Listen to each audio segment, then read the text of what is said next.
आज जो हम लोग महत्वपूर्ण टॉपिक पढ़ने वाले हैं नियंत्रण एवं समन्वय के। और नियंत्रण एवं समन्वय के महत्वपूर्ण टॉपिक जो है आज हम जिक्र करेंगे। पहला जो है, कल हम लोगों ने ऑलरेडी इसका पार्ट 1 हम लोग क्लास कर चुके हैं। आज जो है पार्ट 2 क्लास होने वाला है, वृद्धि, प्रेरिक, गति।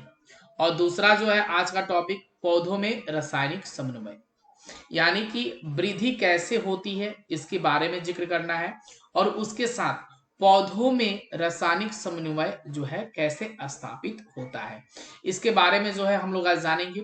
उसके बाद प्रश्न उत्तर जानेंगे, उसके बाद फिर टॉपिक पढ़ेंगे, फिर प्रश्न उत्तर पढ़ेंगे। ऐसे करते करते टोटल चैप्टर जो है आप लोगों को कंप्लीट करा दिया जाता है। तो पूरे जो है अंत तक आप लोग मेरे साथ बने रहिएगा, ताकि जो है हम लोग क्लास करने में हमें कोई दिक्कत ही ना हो और हम अच्छे ढंग से स्टडी करेंगे, ताकि जो है हम ज्यादा से ज्यादा बेस्ट कर पाएंगे। तो चलते हैं, पहला टॉपिक आपके साथ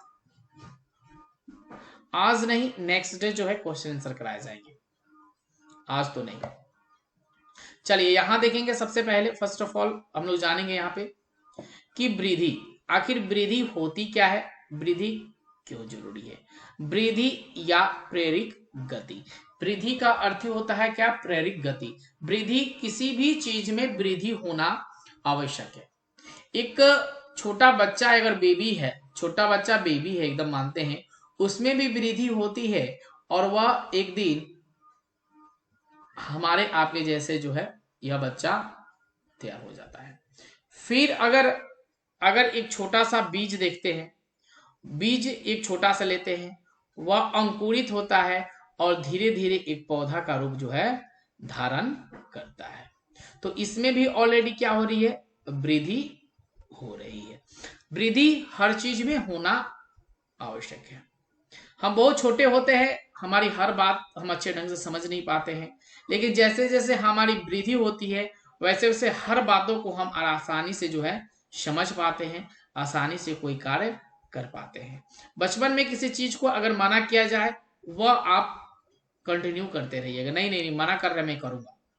लेकिन जब आपके पास बुद्धि, विवेक और वृद्धि उत्पन्न हो जाए, तो जब आपको कोई मना करता है तो शायद आप बोलिएगा कि नहीं ये काम गलत है, यह काम करना नहीं चाहिए। तो वृद्धि हमारे लिए बहुत ही ज्यादा इंपॉर्टेंट है। आरोही पौधों में इस प्रकार की गति बहुत अच्छी तरह देखी जा सकती है। जैसे के लिए आपको एग्जाम्पल के तौर पे मटर का पौधा, इसमें वृद्धि जो है बहुत तेजी से बढ़ती है, बहुत तेजी से मटर के पौधे में वृद्धि होती है। जब किसी सहारे के संपर्क में आता है तो इसका वह हिस्सा जो शेयर के संपर्क में रहता है कम वृद्धि करता है, जबकि सहारे से दुर्वालाल भाग के अधिक वृद्धि कर इसे चारों ओर से क्या होता है, घेर लेता है। यानी कहने का मतलब यहाँ क्या बन रहा है कि अगर यहाँ एक मटर का पौधा है, अगर यह मटर का पौधा जो है हम लगाए जैसे ही, तो इसमें क्या हुई, मटर के पौधे में वृद्धि हुई। अब मटर के पौधे धीरे धीरे धीरे धीरे धीरे धीरे पूरे खेतों में जो है ऐसे फैल जाता है। ऐसे जो है पूरे खेतों में जो क्या होता है, फैल जाता है। अगर इसमें अवांछित पौधे, यानी कि अवांछित पौधे क्या, जैसे सपोज मानिए कि यहाँ पे अगर घास उत्पन्न हो रहा है, यहाँ पे घास उत्पन्न हो रहा है, तो इसकी वृद्धि जो है यहीं पे रुक जाती है और यह वृद्धि अच्छे से हो नहीं पाती है, जिस वजह से जो है मटर के पौधे में भी जो है वृद्धि की क्रिया क्या होती है, रुकती है। लेकिन अवांछित पौधे अगर इसके साथ न रहे तो यह कंटिन्यू क्या होता है, वृद्धि करते रहता है। तो यही कहा गया है कि वृद्धि सबसे ज्यादा आपको मटर के पौधे में देखने को मिलेगा। लगभग यह पौधा 20 से 25 डेज में जो है पूर्ण रूप से तैयार हो जाता है और फल देना शुरू कर देता है, और यह कंटिन्यू 90 डेज तक क्या होता है, यह कार्य करते रहता है। तो यह वृद्धि इसमें इतनी तेजी से होती है, इसलिए इसके उदाहरण के तौर पे मटर का पौधा रखा गया है, जो बहुत तेजी से क्या करता है, वृद्धि करता है। तो बोलिए, वृद्धि में किसी को कोई दिक्कत है तो कमेंट मुझसे कर सकते हैं। चलिए आगे टॉपिक जो है आपके सामने यहाँ दिया गया है। पहला टॉपिक देखेंगे हम, प्रकाश। प्रकाश के अनुवर्तन। प्रकाश के अनुवर्तन के जो है बारे में हम थोड़ा सा जानेंगे यहाँ पे कि प्रकाश के अनुवर्तन क्या होता है। इसमें पौधे के अंग प्रकाश की ओर गति करता है। प्रकाश का अनुवर्तन, इसमें पौधे के अंग प्रकाश की ओर क्या करता है, गति करता है। इस प्रकार की गति तने से शीर्ष भाग या पत्तियों में स्पष्ट दिखाई पड़ती है। जब प्रकाश से दूर मुड़कर अनुक्रिया करती है। यानी कहने का मतलब जो है कि प्रकाश जो है उसके तने पत्ती के शीर्ष भाग से लेकर जड़ तक जो है वह प्रक्रिया यानी क्रिया जो है करती है, जिसके वजह से जो है प्रकाश अपना भोजन क्या करता है, ग्रहण कर पाता है। यानी कि पौधों में जो है प्रकाश संश्लेषण की प्रक्रिया जो है कंटिन्यू होती रहती है, तभी तो पौधा एक छोटा सा जो है वह कंटिन्यू वृद्धि करते रहता है। अगर प्रकाश संश्लेषण की प्रक्रिया नहीं होगी, वह पूर्ण नहीं होगी, तो पौधे में विकास की दरें जो है क्या हो जाएगी, कम हो जाएगी, और पौधा जो है अपना विकास स्तर नहीं करेगा और पौधा जो है बड़ा नहीं होगा। तो सबसे पहले पौधे के लिए यानी पौधे के विकास के लिए प्रकाश संश्लेषण का होना अति आवश्यक होता है। उसके बाद दूसरा दिया गया है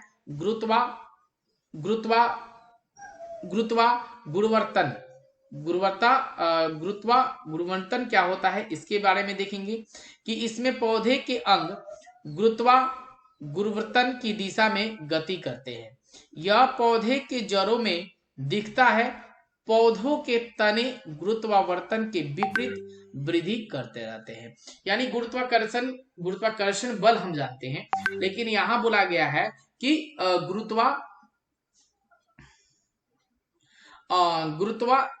गुरुत्वावर्तन बल क्या होता है। आप जानते होंगे कि पौधे में दो तरह के जो है पदार्थ होते हैं। क्या क्या, एक जाइलम एक फ्लोएम। जाइलम और फ्लोएम जो दो होते हैं वही जो है गुरुत्वावर्तन के महत्वपूर्ण कारण होते हैं, क्योंकि इन्हीं की वजह से जो है पौधे जड़ तक जो है पौधे के ऊपर सिर से लेके जड़ तक पौधे के सिर से लेकर जड़ तक भोजन देना और भोजन को ऊपर पहुंचाना, यह प्रोसेस जो है कंटिन्यू होते रहता है। अगर भोजन की कमी है, भोजन उसे नहीं मिल रहा है, तो उसे भोजन देना और जहां नहीं हो रहा है वहां तक पहुंचाना, यह प्रक्रिया जाइलम और फ्लोएम की कंटिन्यू होती रहती है। इसलिए इसे बोला गया है गुरुत्वागुणवर्तन। उसके बाद तीसरा जो बोला गया है रासायनिक अनुवर्तन। रासायनिक अनुवर्तन क्या होता है कि यह गति रासायनिक उद्दीपनों के द्वारा होता है। परागकण के समय परागकण से निकलने वाली परागनलिका की बीजांड में होने वाली गति इस प्रकार के अनुवर्तन को दर्शाता है। यानी कि आप जानते हैं बीजांड क्या होता है, आप लोगों को बहुत अच्छे ढंग से पता होगा कि बीजांड क्या होता है। और उद्दीपन द्वारा जो है वह फल का निर्माण करना रासायनिक परिवर्तन के द्वारा होता है। किसी भी पौधे में फल का निर्माण होना क्या होता है, रासायनिक परिवर्तन होता है। तो रासायनिक परिवर्तन का होना यानी बीजांड का क्या हो रहा, निर्माण होना। उसके बाद चौथा यहाँ बोला गया है जलवानुवर्तन। जलवानुवर्तन क्या होता है कि पौधे के अंग का जल की ओर होने वाली गति इस प्रकार का अनुवर्तन कहलाती है। यानी कि जलवानुवर्तन का अर्थ होता है जल, यानी पौधे के तने यानी ऊपरी सिरे से लेकर नीचे तक जो है जल की आवश्यकता होती है, और यह जल अपने अंदर खनिज, विटामिन, वसा, कार्बोहाइड्रेट को क्या करती है, ग्रहण करती है। इसलिए तो वाष्पोत्सर्जन की प्रक्रिया होती है। अगर पौधा जल को ग्रहण न करे तो वाष्पोत्सर्जन की प्रक्रिया जो है वह पूर्ण नहीं कर पाएगा। इसलिए वृद्धि के लिए महत्वपूर्ण 4 टॉपिक जो है आपको याद रखना होगा। पहला याद रखना होगा प्रकाश अनुवर्तन, दूसरा याद रखना होगा गुरुत्वानुवर्तन, तीसरा याद रखना होगा रासायनिक अनुवर्तन, चौथा याद रखना होगा जलानुवर्तन। ये 4 प्रोसेस जो है आपको कंटिन्यू याद रखने होंगे। अगर किसी भी बच्चों का डाउट्स है तो आप मुझे कमेंट कर सकते हैं। पौधों की रासायनिक समन्वय यानी कि पौधों की जैविक क्रियाओं के बीच समन्वय स्थापित करने वाला रासायनिक पदार्थ को पादप हार्मोन या फाइटो हार्मोन कहते हैं।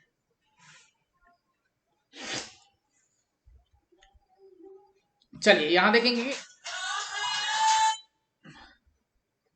पौधों में रासायनिक समन्वय यानी कि पौधों की जैविक क्रियाओं के बीच समन्वय स्थापित करने वाले रासायनिक पदार्थों को पादप हार्मोन या फाइटो हार्मोन जो है हम इसे कहते हैं।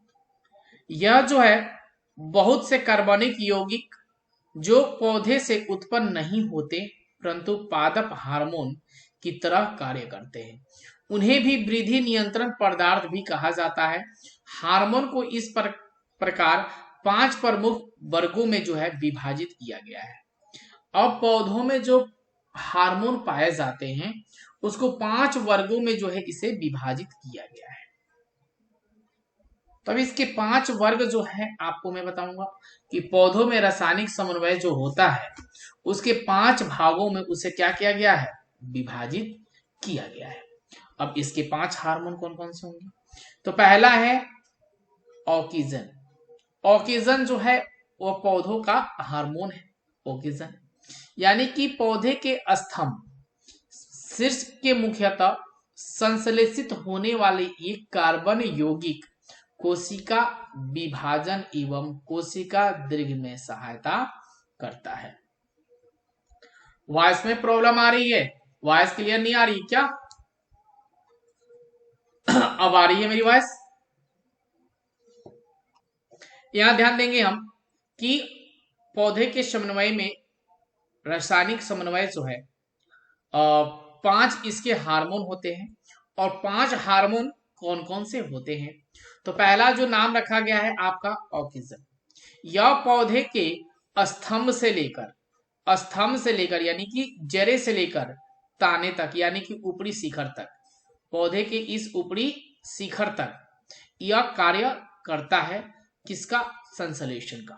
ओके, उसके बाद दूसरा जो है दिया गया है क्या? जिबरेनिन्स जो है दूसरा इसका हार्मोन है। इस वर्ग का मुख्य हार्मोन जिबरेनिन्स अम्ल है जो जटिल कार्बनिक यौगिक है।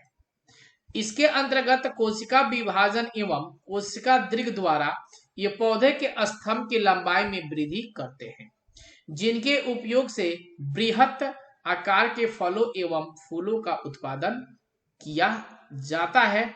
बीज रहित फलों के उत्पादन में यह ऑक्सीजन की तरह सहायक होता है। यानी कि कहने का मतलब है कि जो भी आपके पास पौधे हैं उनकी वृद्धि होना उसके साथ उनमें फल